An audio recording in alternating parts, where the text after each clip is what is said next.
Aradhana Aradhana Aradhana Aradhana.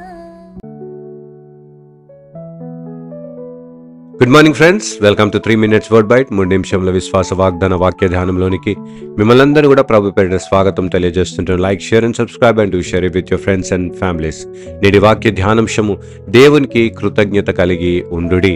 Be thankful to God. అపోస్తుల కార్యం 24వ అధ్యాయము 1 నుండి 9వ వచన భాగంలో అపోస్తులైన పౌలు మీద నింద ఆరోపణలను వేసినప్పటికీ సంతోషంతో దానిని అధిగమించి ఏ విధముగా నిలబడి ఉన్నాడో అనే ఆధ్యాత్మికమైన సత్యములను నేడు మనం ధ్యానించదము. మొట్టమొదటి సత్యము పర్సిక్యూషన్.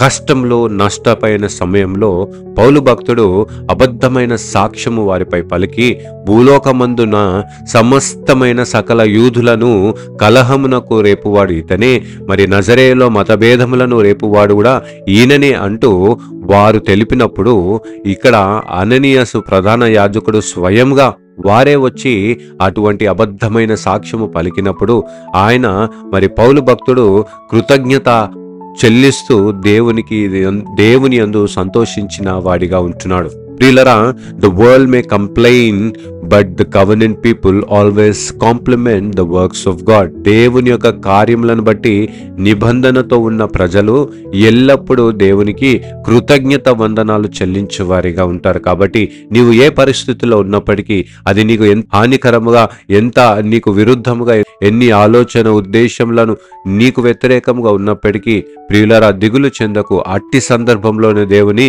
అందు ఆనందించుము అంటూ పౌలు జ్ఞాపకం చేస్తుంటున్నాడు. రెండవ ప్రాముఖ్యమైన సత్యము ప్రొటెక్షన్, రక్షణ అనే విషయంలో 7వ వచన భాగంలో లూసియా అనే ఒక కమాండర్ మరి ఈ యొక్క పౌలు వారి హస్తంల నుండి విడిపించి మరి తన సంరక్షణలో మరి నిలబెట్టుకున్న వాడిగా ఉన్నట్లుగా చూస్తుంటున్నాం.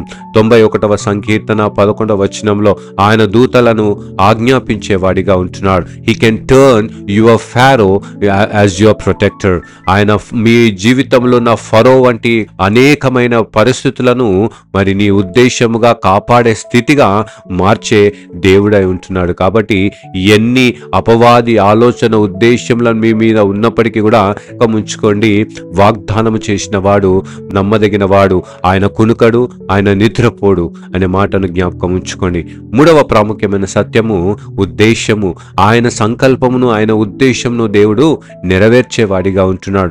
ఆ చెరలో ఉన్నప్పటికీ కూడా, ఆ బందీలో ఉన్నప్పటికీ కూడా, ఆ ఫెలిక్స్ గవర్నర్ ముందట నిలిచినప్పటికీ కూడా, సంఖ్యలతో ఉన్నప్పటికీ కూడా పౌలు భక్తుడు ఎటువంటి దిగులు చెందక, ఎటువంటి భయము నొందక ఆ పరిస్థితిని తన సాక్ష్యముగా మలుచుకున్న వాడిగా ఉంటున్నాడు. సువార్తను ప్రకటించుకోవడానికి ఈ గొప్ప అవకాశముగా మార్చుకున్న వాడిగా ఉంటున్నాడు. కాబట్టి ప్రియులరా, మీ ఉద్యోగ సమస్యలు అయినప్పటికీ కానీ, కుటుంబ సమస్యలు అయినప్పటికీ కానీ, వ్యక్తిగతమైన ఎటువంటి సమస్యలు అయినప్పటికీ కానీ ఆ సమస్యని సాక్ష్యముగా మార్చడానికి దేవుడు సిద్ధముగా ఉంటున్నాడు. కాబట్టి ప్రియులరా, ఈరోజు in your persecution God is with you.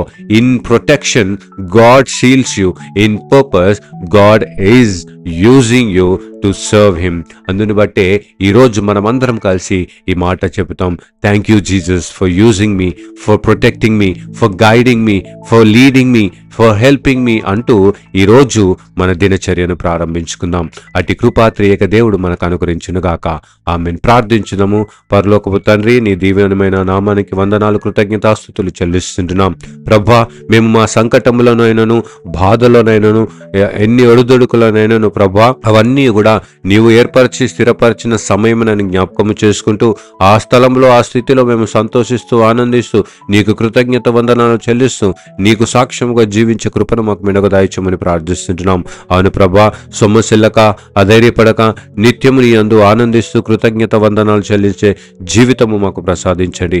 ఈ దినమంతట్లో మేము చేసే ప్రతి పనులో, ప్రయాణంలో, ఉద్దేశంలో, ఉద్యోగ బాధ్యతలో, కుటుంబ నడిపింపులో, ఇదిగో ప్రతి కార్యంలో ఎన్ని పరిస్థితుల్లో మేము నిలబడినా ఆ పరిస్థితులన్నీ కూడా నీకు సాక్ష్యముగా, నీ సువార్తను అందించే సాధనంగా మమ్మల్ని నిలిపి ప్రకాశింపచేసి నీ సువార్తను అందింపచే సాధనంగా మమ్మల్ని నడిపించమని యేసుక్రీస్తు పరిశుద్ధ నామములో వేడుకొనిచున్నాం తండ్రి.